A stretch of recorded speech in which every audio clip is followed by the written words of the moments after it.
Is it then that sets a blog like Smitten Kitchen or Meal Ticket apart? Like, how did you guys build authority? How did you make your voices something that an audience comes back for? I mean, there's the things that I hope count, and then there's the things that might count. I hope what counts is that the recipes work, that I really try not to publish anything that I even have a quiver of doubt over its effectiveness. I think, like what I was talking about with the Google results versus what you're getting in your kitchen, like Google's not going to apologize to you at 2 o'clock in the morning when your cake is puddled all over the floor and you have nothing to show for your work or your ingredient or expense. So I hope that the fact that the recipes work, that it's backed up usually, not that necessarily the first 100 comments, but if you go further down, after a couple of days, you'll usually find people who have made it and who can tell you that they had the same results or different ones.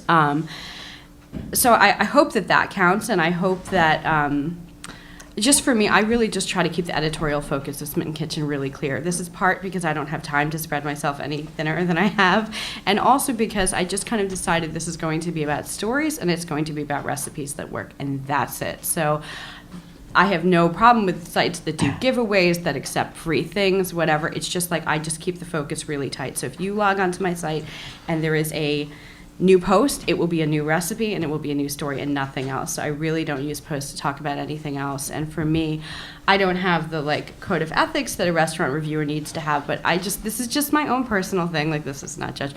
I don't accept any free cookbooks, food, anything, just because I just sort of, first of all, my apartment is really small. And so I cannot, if everybody who wanted to send me a cookbook did, I would have quite a bit, but I just sort of feel like if there is one recipe worth making from this book, it's probably worth $16 or $20 to me. And if it's worth writing up on the site, I think if I even suggest indirectly by sharing a recipe from a cookbook that I like that you should buy it, I would like to know that I actually bought it myself. So I hope that those things resonate, but it could be just something else. People might just like the pictures. I have no idea. Maybe they just like pictures of my kid. I don't know. I think that having a focus and having a mission statement, for lack of a better way of describing it, is really, really important. Those blogs that are all over the place, they do 6 different things, 6 days a week kind of thing. Mm-hmm. And you don't really know what you're getting if you visit there. And I think consistency and persistence are 2 really, really important things. For something like Meal Ticket, it is largely news-driven, just restaurant openings and the latest goings-on and of stuff in the restaurant scene. But we make a really, really concerted effort to have all our own reporting. We don't reblog anything.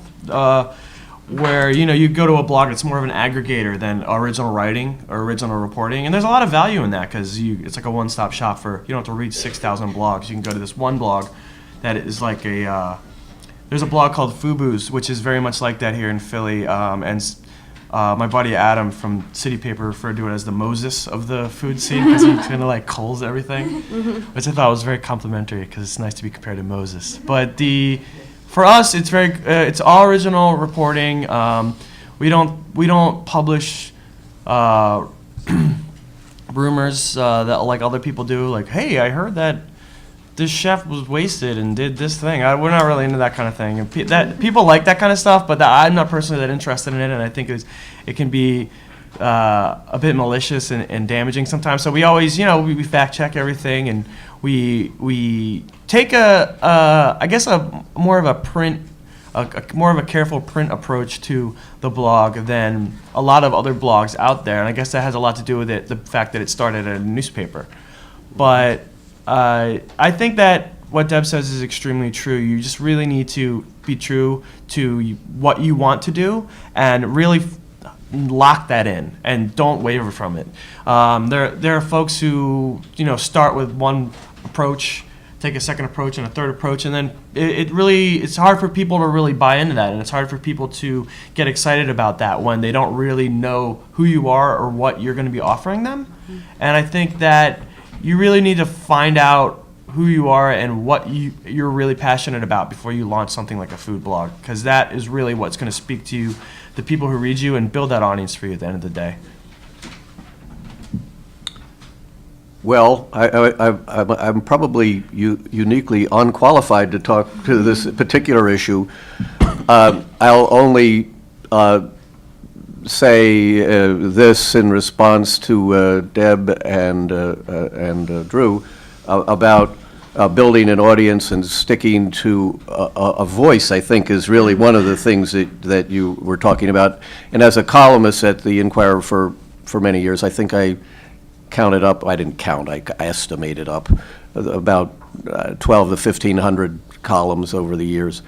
I think that I did develop an audience and a voice, and people could come there and get to know my general perspective and vantage point and what have you. And I think that kind of continuity is a valuable thing, be it print or blog or what have you.